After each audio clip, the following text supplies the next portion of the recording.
Paul, have your rolling. This is my labour regulations presentation. I'll be looking at private versus public, with RTE as an example of public and Q3 as an example of private.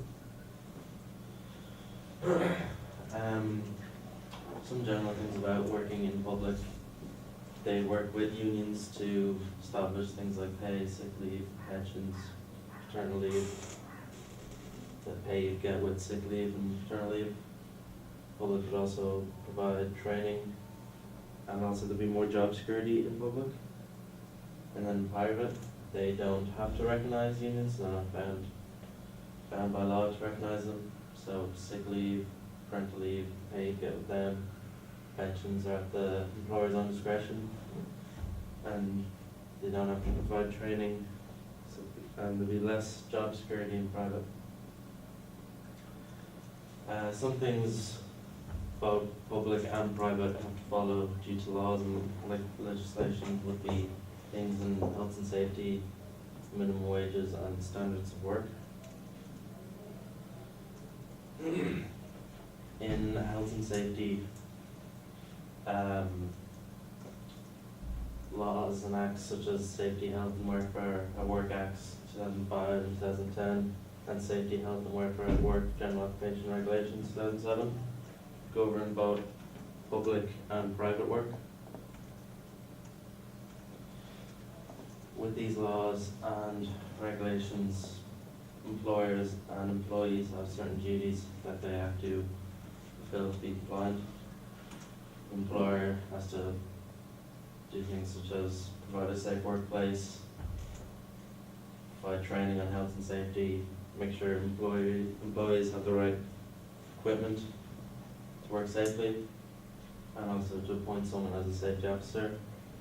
And then the employee's duties would be to sort of think of the health and safety of themselves and of others in their workplace, and to report any problems, any faulty equipment as such. And the minimum wage set by law is $8.65, and public and private sector would have to follow this. So TV3 and RT would have the same minimum wage. Both public and private have to follow laws related to how many hours an employee can work.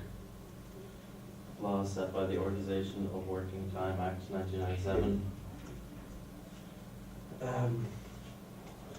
which says an average work week cannot go over 48 hours. Doesn't mean it has to be, it can't go over 48 hours, but an average work week can't. Anything over 48 hours will then be part of like extra work and overtime. Now looking at some of the differences between private and public, such as wages, paternal pay and pensions.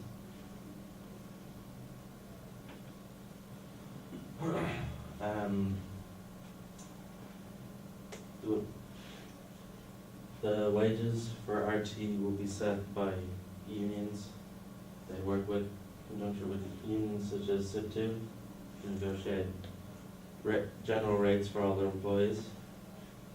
But wages for private companies such as TV3 would be negotiable between the employer and employee, so no information would be, you would not get that information as easy as you would RTE pay. For parental pay, by law, both private and public have to give parental leave of up to 18 weeks under Parental Leave Act 1998 and the European Union Parental Leave Act 2013. But where they differ on parental leave is with pay. The private employer can decide whether or not they will provide parental pay. And with pensions, RTE will provide a defined contribution pension scheme, PRSA scheme. But with private employers such as TV3, they're not obligated to provide them. So it would be up to them whether they provide a pension scheme, but a lot of private would. And some of the places I got the information on for health and safety would be Citizen Information and the Health and Safety Organisation of Ireland. For minimum wage would be minimum wage, working hours and parental leave. And pensions, they have Citizens Information to provide that information. And for pensions also, there would be the Irish Association pension fund. And that's it. Thank you very much.